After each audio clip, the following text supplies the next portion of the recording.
गोष्ट सांगणं आणि गोष्ट ऐकणं या निसर्गदत्त गुणामुळेच माणूस माणूस आहे. आपलं बबन बोर्ड यूट्यूब चॅनलवर पुन्हा एकदा स्वागत. मित्रांनो नमस्कार. बबन बोर्ड यूट्यूब चॅनलवर तुमचं पुन्हा एकदा स्वागत.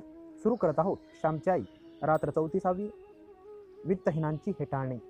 लेखक आहेत सहाणे गुरुजी. चला तर मग सुरू करूया श्यामची आई. श्यामने सुरुवात केली. आमचे कर्ज दिवसेंदिवस वाढतच चालले होते, कारण वेळच्या वेळी व्याजही देता येत नसे. आमची काही शेते होती, वडिलांनी पहिल्यानेच यातील 1-2 शेते विकली असती तर बहुतेक सारे कर्ज वाढता आले असते आणि शिवाय पोटापुरते शेतभातही राहिले असते. परंतु वडिलांच्या मनाला ते प्रशस्त वाटत नव्हते. जमीन विकणे म्हणजे त्यांना पाप वाटे, अपमान वाटे. त्या रात्री आईचे वडील, आमचे आजोबा आमच्या घरी आले होते. त्यांना आम्ही नाना म्हणत असू. माझ्या वडिलांना 4 गोष्टी सांगण्यासाठी ते आले होते. वडिलांची समजूत घालता आली तर पहावी या विचाराने ते आले होते. आजोबा मोठे हुशार, साक्षेपी, गृहस्थ होते. व्यवहार चतुर, हिशेबी व धोरणी ते होते. परंतु त्यांना स्वतःच्या बुद्धीचा मोठा अहंकार होता. त्यांच्या म्हणण्याविरुद्ध कोणी बोलले तर त्यांना ते खपत नसे. स्वभावही थोडा रागीट होता. ज्याला कुशाग्र बुद्धी असते त्याला वाटत असते की इतरांना अक्कल नाही, सारी अक्कल आपणच जणू घेतली आहे असे तो मानतो. नानांचा स्वभाव थोडा असाच होता. माझे वडील ओसरीवर पोते टाकून त्यावर बसले होते. जेवणी झाली होती. आई घरात जेवत होती. बाहेर आजोबा आले व वडिलांजवळ बोलू लागले. नानाने सुरुवात केली व म्हणाले, हे पहा भाऊ, आज तुम्हाला शेवटचे सांगायला आलो आहे. मी तुम्हाला यापूर्वी पुष्कळदा सुचवले होते, परंतु तुम्ही ते मनावर घेतले नाही. परंतु आता गळ्याशी आले, आता सावध झाले पाहिजे. तुम्ही आपली शेतजमीन विकून टाका. निदान प्रथम त्या मारवाडीचे कर्ज तरी देऊन टाका. दुसरे सावकार मागून पाहू, ते जरा दमाने घेतील व व्याजाचा दरही त्यांचा फार कमी आहे. कापातल्या मारवाड्याचे देणे हेच मुख्य आहे. दिवसेंदिवस कर्ज तुंबत चालले आहे, देणे वाढत चालले आहे. याने सर्व नाश होईल. माझे मत ऐका. परंतु माझी एवढी काळजी तुम्हाला कशाला? दरिद्री पुरुषाला सारे सल्ला देण्यासाठी येत असतात. दरिद्री माणसाला काही समजत नाही का? नाना, माझ्या कर्जाची चिंता मला आहे, तुम्हाला पाजर फुटायला नको. वडील अक्रोधिक बोलत होते. भाऊ, माझ्यानं राहवले नाही म्हणून मी आलो. पोट तिडीक आहे म्हणून मी आलो. माझे आतडे अडकलेले आहे म्हणून मी आलो. माझी पोटची पोर तुम्हाला दिलेली आहे म्हणून या एवढ्या रात्री चिखलातून आलो. माझे सोन्यासारखे नातू, त्यांना थोडे शेतभात, घरदार या गावात राहावे. या पूर्वजांच्या गावातून ते परागंदा होऊ नयेत, देशोधडीस लागू नयेत म्हणून मी आलो. लवकरच जपतील. लिलावात पैक किमतीने माल जातो. ते तुमचे पायरे शेत 1500 रुपयात तो विसापूरला घेत आहे, देऊन टाका. उद्या दर येणार नाही. मारवाडी वार्ता येईल. नानांनी हृदय ओतून सांगितले. नाना, पायरे शेत कसे विकायचे? या पायरी शेतात आम्ही लहानाचे मोठे झालो. ते शेत आम्ही वाढविले, मोठे केले. मोठमोठ्या धोंडी उरस्फोट करून फोडल्या. कातळात सुरुंग लावले व भात जमीन तयार केली. 10 मनांचे शेत 3 खंडीचे केले. तेथे विहीर खणली. पायरे म्हणे विका. पायरे शेतावर पोरांचा किती लोक. मुले शनिवार रविवार लहानपणी शेतावरच राहायची. तेथेच वांग्याचे भरीत व भात दुर्वाच्या आजीबरोबर खावायची. तेथे किती आंबे लावले, फुलझाडे लावली, किती त्या शेताची जिव्हाळ्याचा संबंध. जमीन सुद्धा कशी आहे, सोने पिकेल तिथे अशी आहे जमीन. दिवसेंदिवस जमीन डोळ्यांना दिसेनाशी होत चालली आहे. वाढविलेल्यांच्या शेतभातीत भर घालिता येत नाही, तर निदान आहे ती तरी नको सांभाळायला का? जमिनीचा एक तुकडाही माझ्याने विकणार नाही. काजाचा तुकडा का कुठे कापता येतो? आपली जमीन आपल्याच हाताने विकायची. आपली आई ज्याप्रमाणे विकणे पाप, आपली गोठ्यातील गाय विकणे ज्याप्रमाणे पाप, तसेच जमीन विकणे ही पापच. जमीन म्हणजे आईच आहे. तिच्या धान्यावर आम्ही पोचलेलो. वडील बोलले. भाऊ, मोठाल्या गप्पा मारून जगात भागत नसते. बोलाचीच कढी, बोलाचाच भात खाऊन अंगावर मात चढत नसते. जमीन म्हणे आई. कशी विकायची? दुसऱ्याची विकत घेता येते का? लुबाडता येते का? त्यावेळेस नाही वाटत जमीन म्हणजे दुसऱ्याची आई? मला नका नीती सांगायला आव्हानू. एकेवेळी तुम्ही दुसऱ्याच्या शेतावर जप्ती नेत असा, लिलावे करीत असा, या आया हिरावून आणत असा. जमीन विकतात, विकत घेतात. व्यवहार पाहिला पाहिजे. पुढे देवाच्या कृपेने मुले मोठी होतील. रोजगार धंदा नीट लागला तर पुन्हा घेतील जमीन विकत. ही जमीन नाही तर दुसरी. परंतु कर्ज डोक्यावर ठेवून जमिनी सांभाळणार कशा, राखणार कशा? जप्तीची दवंडी पेटतील, पोलीस येतील, लिलाव होतील, घराला कुलपे ठोकतील, सारी शोभा होईल. म्हणजे बरं आहे की आपण होऊनच तसा प्रसंग येऊ नये. अब्रू सांभाळणे, झाकली मूठ ठेवणे हे बरे नव्हे? नानांनी विचारले. माझ्या अब्रूची मी पाहून घेईन. माझी अब्रू म्हणजे तुमची नाही ना? भाऊ म्हणाले. माझीही आहे म्हणून तर आलो. तुम्ही माझे जावई आहात हे विसरलाच वाटते. लोक म्हणतील अमक्याच्या जावयाच्या घरची जप्ती आली. तुमच्या अब्रूची माझी अब्रू आहे. माझ्या मुलीची अब्रू हीच माझी. जरा विचार करा. आपलाच एका मूर्खासारखा धरणे चांगले नाही. नाना म्हणाले.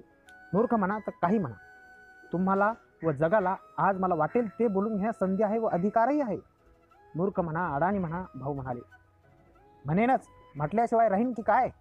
मोठे सरदार घराण्यातले आम्ही म्हणे सरदार घराण्यातले म्हणून मुलगी दिली, हुंडा दिला, मुलीचा संसार व्हावा म्हणून दिली, तिच्या अब्रूची धिंडळ व्हावं म्हणून नाही मुलगी दिली मी. तुम्ही सरदार ना, हेच का सरदार? ना बायकोच्या अंगावर फुटका मणी, ना धडधाळ्या, ना खायला ना लिहायला, हेच का सरदार?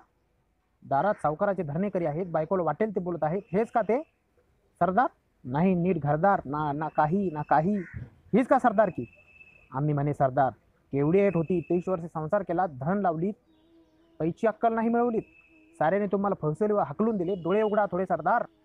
भिकाऱ्यांची लक्षणे आणि म्हणे सरदार. बरे बुवा, स्वतःला अक्कल नाही तर दुसऱ्या सांगतो ते तरी ऐकले, तेही नाही. हा काय चावटपणा चाललेला बा? या गाढवपणाला काय म्हणावे? भाऊ, हा गाढवपणा आता पुरे, मी सांगतो तसे करा, असे नाना बोलत आहेत. तो घरातून आई तिथे आली. ती बोलणी घरात आईला ऐकवत ना, तरी मोठ्या कष्टाने ऐकत होती, परंतु आता तिची शांती भंगली. ती बाहेर येऊन नानाला म्हणाली, नाना, माझ्या घरात तुम्ही बसलेले आहात, तुम्ही आपली मुलगी एकदा दुसऱ्याला दिलीत, आता वाटेल तसे बोलू नका. सारे जण खडे मारतात म्हणून तुम्ही मारू नयेत. नाना, तुमच्या मुलीचीच पुण्य आहे कमी, म्हणून या भरल्या घरात अवकाळ आली. वाईट दिवस आले. तुमची मुलगी यांच्या घरात येण्यापूर्वी यांचे सोन्यासारखे चालले होते. त्यांची सरदारकी कशाला करता? स्वतःच्या मुलीचे नशीब वाईट असे म्हणा. आजपर्यंत तुम्ही सुखाने घास खाल्ला, अब्रूने दिवस काढले, त्यांच्या पुण्याईने मी अभाग्य आहे, तुमची मुलगी अभाग्य आहे. त्याच्याने जमीन विकवत नाही तर नाही, काय व्हायचे ते होईल, परंतु मन दुखवू नका बा. होणारे होऊन जाते, परंतु मने मात्र दुखावलेलीच राहतात. नाना, फुटलेले मोती साधता येत नाही, मने वाईट झाली की जोडता येत नाही. त्यांचे मन दुखवू नका. माझ्या देखत वेडेवाकडे काहीही बोलू नका. स्वतःच्या मुलीच्या समक्ष तिच्या पतीची हेटाळणी कशी करता तुम्ही? कशी असले तरी ते माझे पती आहेत. आमचे काय व्हायचे ते काही ते हो, ते तरी बऱ्यासाठी करतात ना सारे. मुलाबाळांचे पुढे वाईट व्हावे असे का त्यांना वाटते? देवाला सारे कळत आहे, बुद्धी देणाराही तोच आहे. नाना, उगाच शिव्या द्यायला पुन्हा झोपडीत येऊ नका. मुलीला व तिच्या पतीला सदिच्छेचा आशीर्वाद देण्यास या. 2 गोड शब्द बोलाव्यास या. तुमचा आशीर्वाद व प्रेम द्या, बाकी काही नको. उपदेश नको, शिव्या नको. नाना, बोलते याची क्षमा करा. सरदार घराणे. नाना, नव्हते का सरदार घराणे? सारा गाव मान देत होता, तुम्हीच नव्हते का पहिले? सारे दिवस सारखे नसतात. या वर्षी सारे आंबे गळून गेले तरी पुढच्या वर्षी पुन्हा मोहर येईल. झाड वाळून गेले तर पुन्हा पालवी फुटेल. नाना, रागू नका, मी तुमच्या पाया पडते. आमचे जसे व्हायचे तसे हो, परंतु यापुढे तुम्ही त्यांना टोचून बोलू नका. माझे एवढेच मागणे आहे. असे म्हणून आई खरोखरच नानाचे पाय धराव्यास गेली. बयो, उठ, तुझी इच्छा आहे तर हा पहा, मी जातो. आजपासून पुन्हा तुमच्या कवाडीत पाय टाकणार नाही, समजलीस? माझे म्हाताऱ्याचे काय आडले खेटर? नाना, असा अर्थाचा अनर्थ करू नका, रागा करू नका. तुम्ही येत जा. मी जशी तुमची मुलगी तशीच त्यांची पत्नी. मला साऱ्यांकडे पाहिली पाहिजे. मला तुम्ही हवेत व हेही हवेत. नाना, आम्हाला भाग्य सोडून गेले, भाऊबंद सोडून गेले, तुम्ही सोडून जाणार का? नाना, तुम्ही येत जा, प्रेमाने आम्हाला भेटावयास येत जा. बायोकडे येत जा. तुमच्या याल ना. आईचा गळा दाटून आला. नाही, मी आता नाही येणार. जेथे आपल्या शब्दाला मान नाही तेथे कशाला जायचं, असे म्हणत नाना निघून गेले. नाना, तुमच्या पोटच्या मुलीपेक्षा ओटचा शब्द तुम्हाला प्रिय ना? गेले, काय करायचे जाऊ दे. तुम्ही आता पडा, कपाळाला तेल लावून चोळू का, असे शांत वाटेल. आई वडिलांना म्हणाली, या कपाळकरंट्याच्या कपाळात तेल कशाला? तू तिकडे आज जा, मला एकटाच पडू दे. वडील त्राग्याने म्हणाले. गरीब बिचारी आई. ती उठून गेली. धाकटा पुरुषोत्तम निजला होता. त्याच्या अंगावर ते पांघरून सरावून ती गेली. कोठे गेली? कोठे म्हणजे तुळशीच्या अंगणात जाऊन तुळसा देवीजवळ अश्रू ढाळीत बसली. आजूबाजूचे प्रचंड आम्रवृक्ष गंभीरपणे उभे होते. वारा स्तब्ध होता, आकाश स्तब्ध होते. माझी आई रडत बसली होती. ते ऋण तिला रडवीत होते. माझ्या आईला रात्रंदिवस रडवीत होते. मित्रांनो, आत्ताच आपण श्यामच्या या पुस्तकातील रात्र 34वी ऐकली. कशी वाटली व श्यामच्या हे पुस्तक कसे वाटले अवश्य कळवा. आम्ही तुमच्या प्रतिक्रियेची वाट पाहत आहोत. धन्यवाद.